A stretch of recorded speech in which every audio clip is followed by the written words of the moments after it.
to make a difference in our community, make a difference in the United States of America. I want to trace, very, very briefly, for all of you, what has transpired over the last several months here. What has transpired in this campaign, and how incredible it has been for all of us here in the last few months. When I first announced that I was going to run for this particular seat a year ago, I was running against what was then incumbent Neil Abercrombie. It wasn't an open seat. Though our obituary was already written the day I decided to run for this seat. The national pundit said, no chance. This was rated a safe Democrat seat. No way whatsoever could Charles Djou win. No way could our message of fiscal responsibility and government accountability ever stand a chance in deep, solid blue Hawaii. Indeed, then Neil Abercrombie resigned from this seat. And people said, well, maybe Djou's got a chance here. But then what happened here? There was this poll taken in early January. Where did we fall?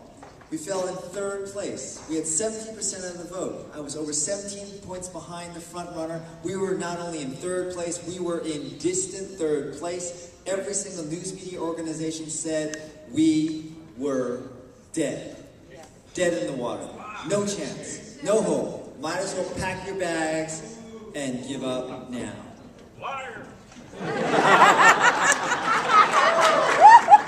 Now, where are we?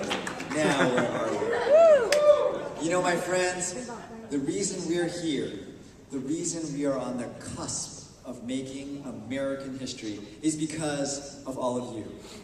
You know, many of you know that I have served in the Army Reserve. One of my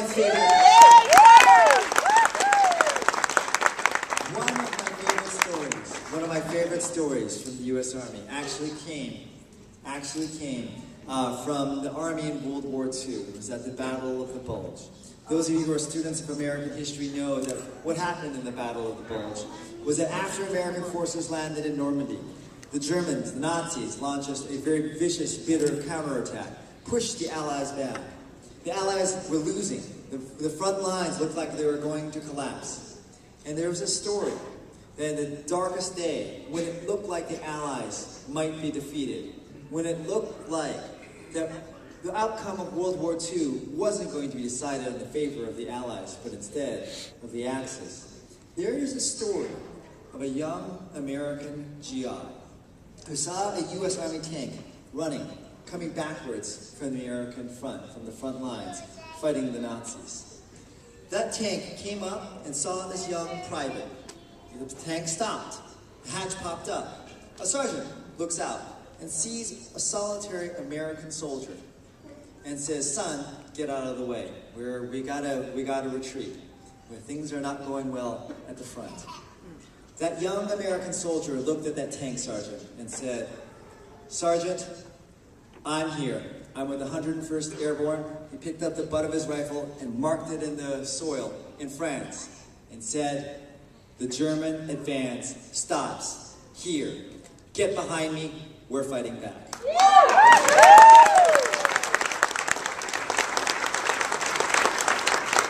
Ladies and gentlemen, at the start of this campaign, that's exactly what this was like. It was dark. Nobody gave us any hope. Nobody said that we could win this race. But we said, we have a message. We believe that the brightest days of the United States of America are still in front of us. We believe that the Congress must change its direction.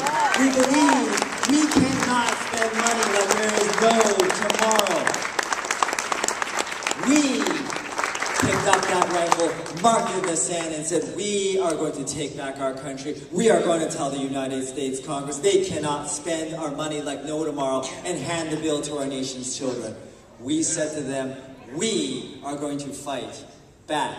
And ladies and gentlemen, it is because of each and every one of you here in this room. It is because you believe as I believe. It is because you stood on the corner with me sign waving. It is because you have joined me phone banking night after night after night.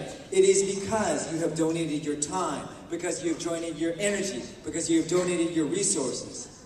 It is because of all of that that now, here, today, we are on the cusp of making history. Do it!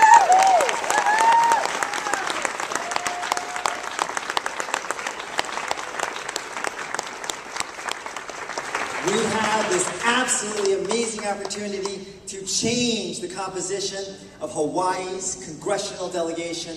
But even more important than that, my friends, we have an opportunity. We have an opportunity to speak to the American people in this special election. The eyes and ears of the American people are upon the voters of Hawaii's 1st Congressional District. The American people want to know, should we do more of the same? Do more of the spend. And if that doesn't work, spend some more. Or should we change course? Should we have a Congress that understands that every single dollar the government spends comes from a family like yours? Do we believe, as I have contemplated, I have advocated, and all of you have fought for, do we believe that it is more important to elect a member of Congress who will fight to lower your taxes and let you keep more of your money than it is to elect a member of Congress who wants to spend all of your money? Ladies and gentlemen, that's what this election is all about. That is why we are fighting so hard. That's why we're so excited. But also, that's why we cannot take our foot off the gas pedal now. We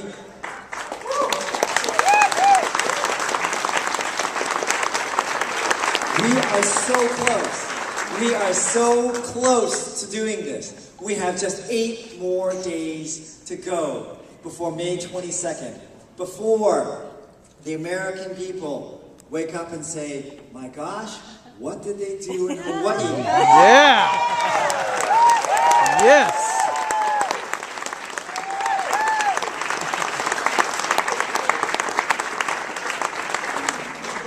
And I want to close to this evening by introducing all of you to some very special people in my life, people who I want to say thank all of you.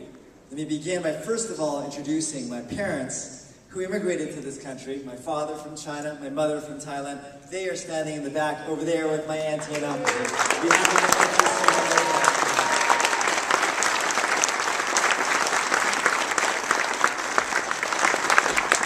I also want to introduce to all of you the reason I am running for this political seat, the reason I get up every morning, get out of bed, and yes, stand on the the highway, and shake a stick. The reason for that is, of course, is the inspiration in my life, my much, much better half, and my inspiration in life is my wife, Stacy. Yay, Stacy!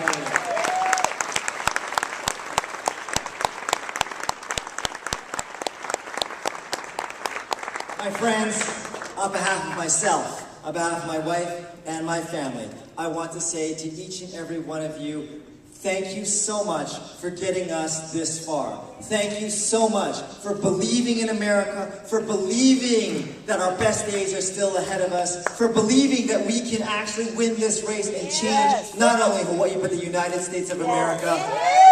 And thank you, because we're going to work hard for the next 8 days, and we're actually going to do this. Yeah! Yeah! Go, Chuck! Go, Chuck!